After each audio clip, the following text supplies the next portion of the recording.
Welcome to this edition of News Today, a series where we briefly discuss and analyze important news of the day. Without delay, take a look at the headlines first.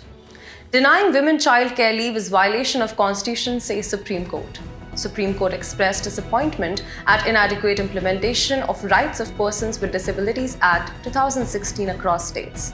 Supreme Court asked the government to act on FMCG, fast-moving consumer goods firms, using misleading advertisements. IUCN released a report titled Towards a Regenerative Blue Economy, Mapping the Blue Economy. A report has been released on realigning agri-food policies for protecting soil, water, air, biodiversity, swab. UK Parliament has passed a bill to send asylum seekers to Rwanda. In our very first news, denying women child care leave CCL is violation of Constitution, says Supreme Court.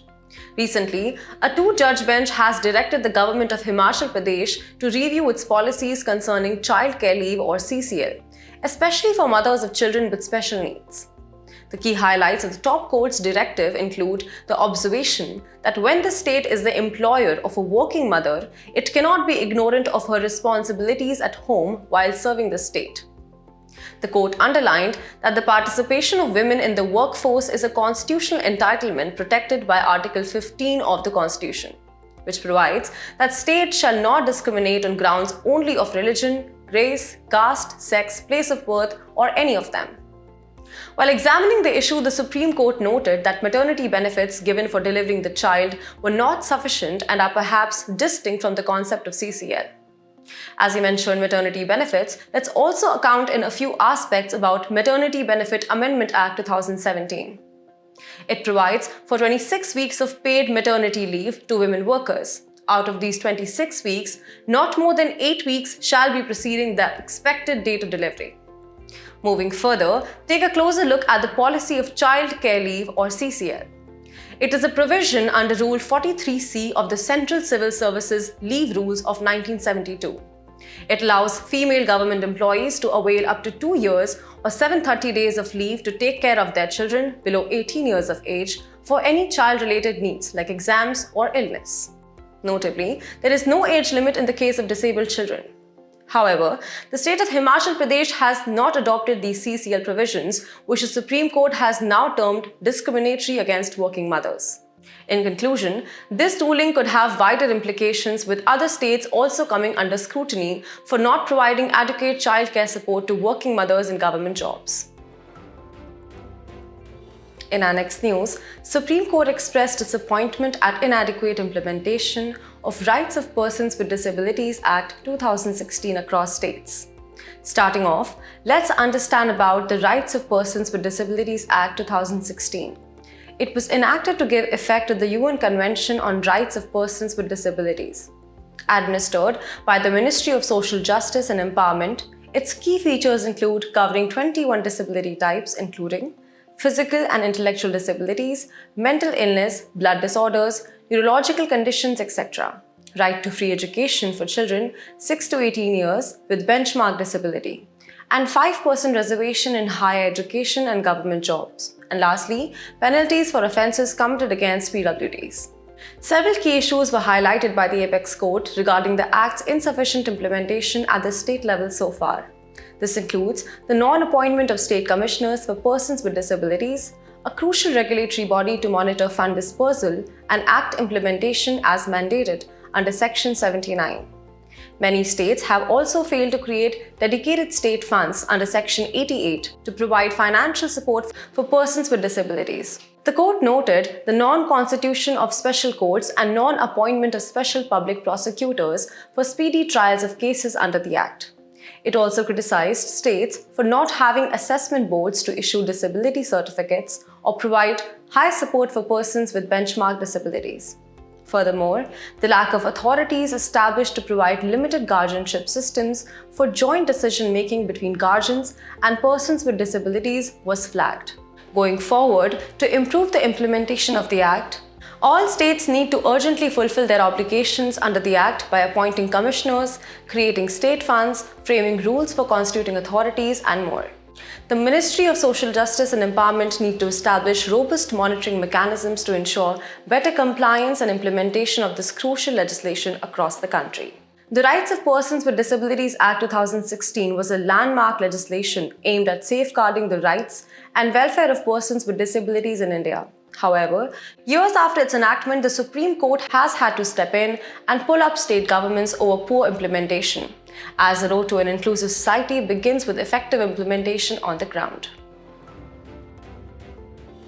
Ahead in the news, Supreme Court asked the government to act on fast-moving consumer goods firms using misleading advertisements. The court also requested union ministries to detail the actions taken to combat deceptive advertising practices which negatively impact public lives. But what exactly constitutes a misleading advertisement? Simply put, it's any published claim that gives consumers an incorrect understanding of a product or service. Under the Consumer Protection Act of 2019, an advertisement is considered misleading if it falsely describes a product, gives a false guarantee to nature, quantity or quality of a product or service, represents unfair trade practices, or deliberately conceals important information. The implications of misleading advertisements are far-reaching. They violate consumers' fundamental right to information and choice. Moreover, such deceptive practices can lead to financial losses and mental agony for consumers. Perhaps more alarmingly, misleading advertisements, especially those related to drugs or medical devices of questionable efficacy, can have severe repercussions on consumer health and safety. Recognizing the gravity of the issue, various initiatives have been undertaken to combat misleading advertisements. The Central Consumer Protection Authority has issued the Guidelines for Prevention of Misleading Advertisements and Endorsements for Misleading Advertisements 2022. Additionally, the Drugs and Magic Remedies Objectionable Advertisements Act 1954 prohibits advertisements for remedies alleged to possess magical qualities. Furthermore, the Consumer Protection Act of 2019 has established the CCPA to regulate matters related to misleading advertisements. The Food Safety and Standards Act of 2006 also imposes penalties for misleading advertisements pertaining to food products. The Supreme Court's directive serves as a wake-up call for both the government and FMCG firms to prioritize transparency and truthfulness in their advertising campaigns. Moving on to our next news, IUCN released a report titled Towards a Regenerative Blue Economy, Mapping the Blue Economy. The report proposes a clear definition and founding principles for RBE and lays out framework defining three types of blue economies, with RBE at the highest level of sustainability. First and foremost, let's discuss the three types of blue economies. Brown ocean economy, which includes all marine sectors and directly and indirectly marine-related sectors. Sustainable green blue economy, which includes marine policies, marine depollution, and excludes non-sustainably practiced activities. And regenerative or inclusive or integrative blue economy includes centered blue natural capital and excludes non-sustainable marine activities not in agreement with Paris Climate Agreement of 2015 and Kunming-Montreal Global Biodiversity Framework of 2022. The pyramid structure suggests a hierarchy, with the regenerative blue economy being the highest and most sustainable level, followed by sustainable green blue economy and brown ocean economy being the least sustainable. Moving further, let's understand the concept of RBE. It is an economic model that combines the effective regeneration and protection of the ocean, marine ecosystems, and coastal areas with sustainable, low-carbon economic activities that promote fair prosperity now and in the future. Key founding principles for RBE would include prioritizing protection, restoration, resilience, and regeneration of marine and coastal ecosystems, marine resources, and natural capital.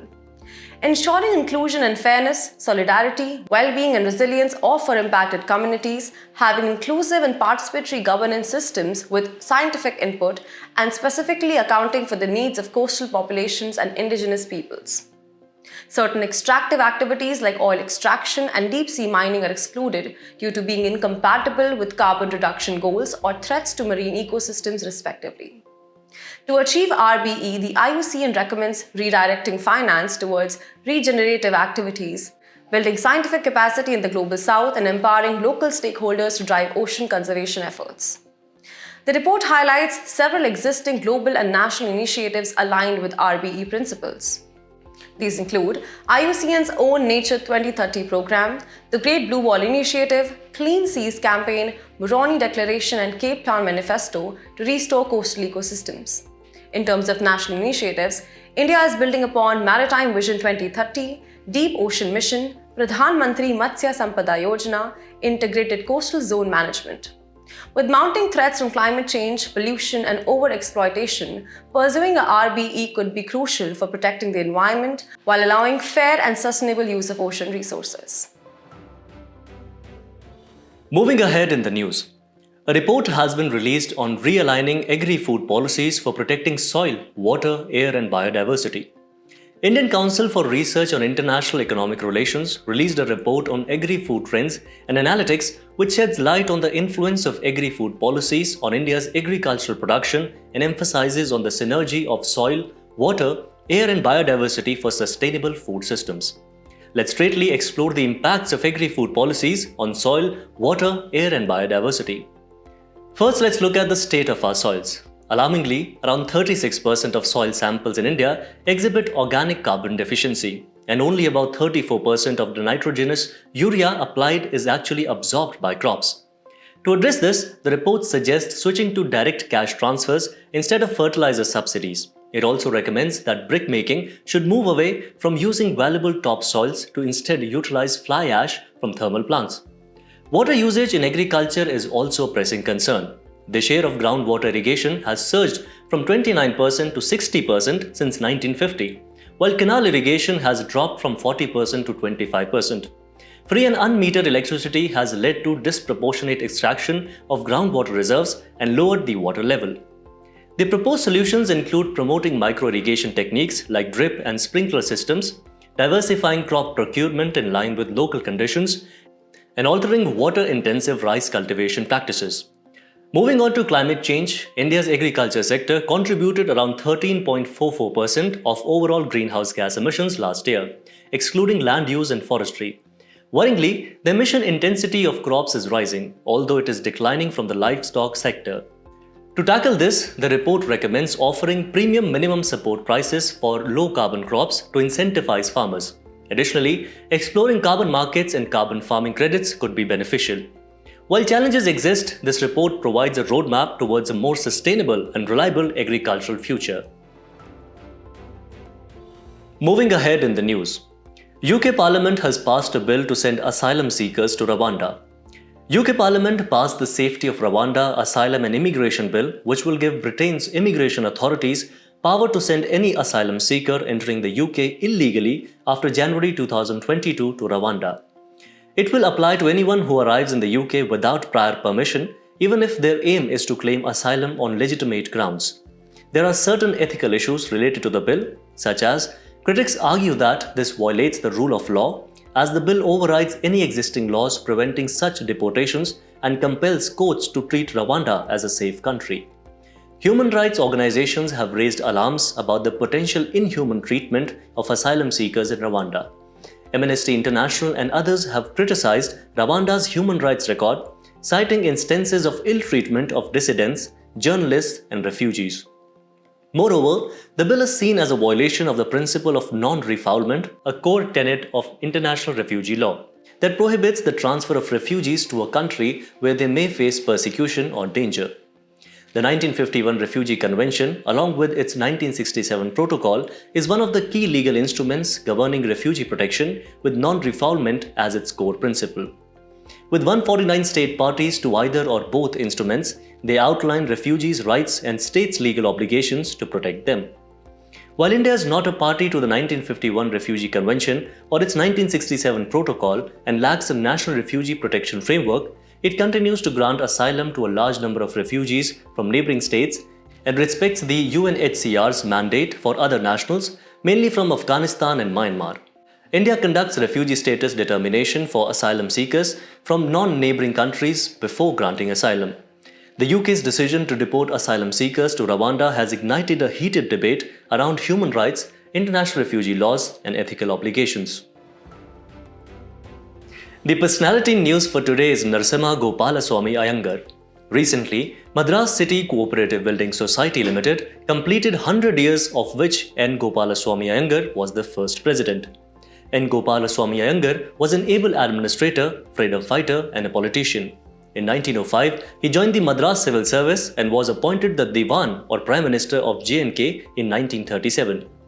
Talking about his contributions, he was elected to the Council of States for the term between 1943 to 47. Also, he was the part of the 7-member drafting committee of Indian Constitution. He helped put in shape Article 370. He also presented a report on reorganization of the machinery of government in 1949. Additionally, he served as Minister for Defence, Railways and Transport.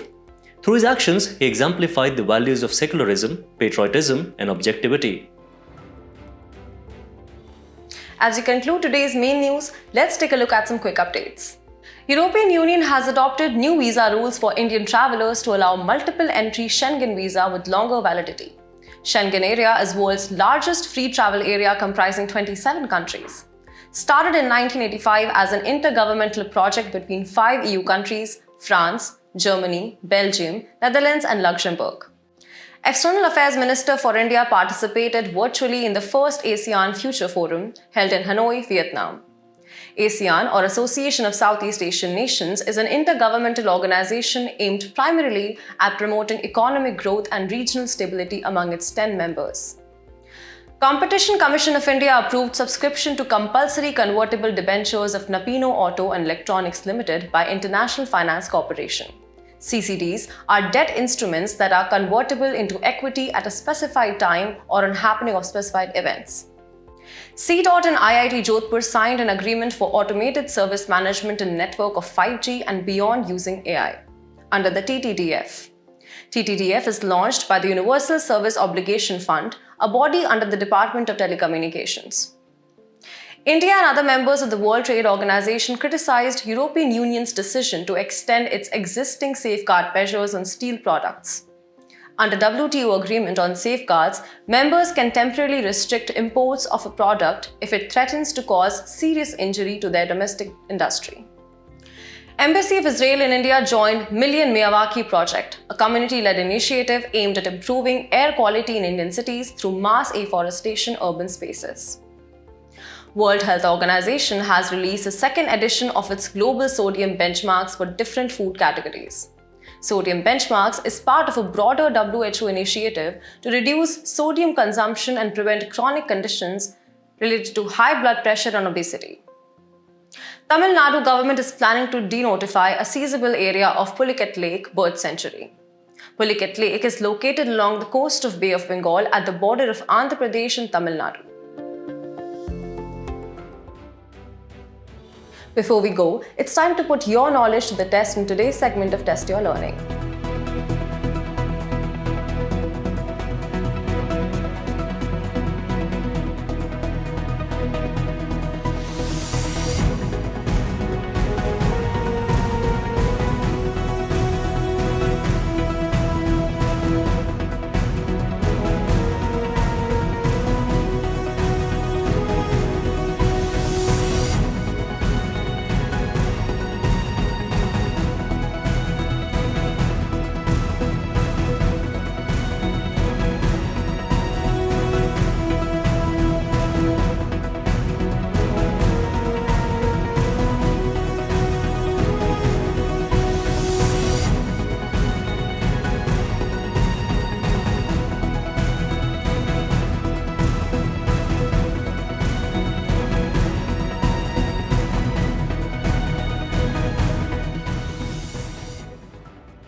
Thank you for joining us. We hope you've enjoyed this edition of News Today.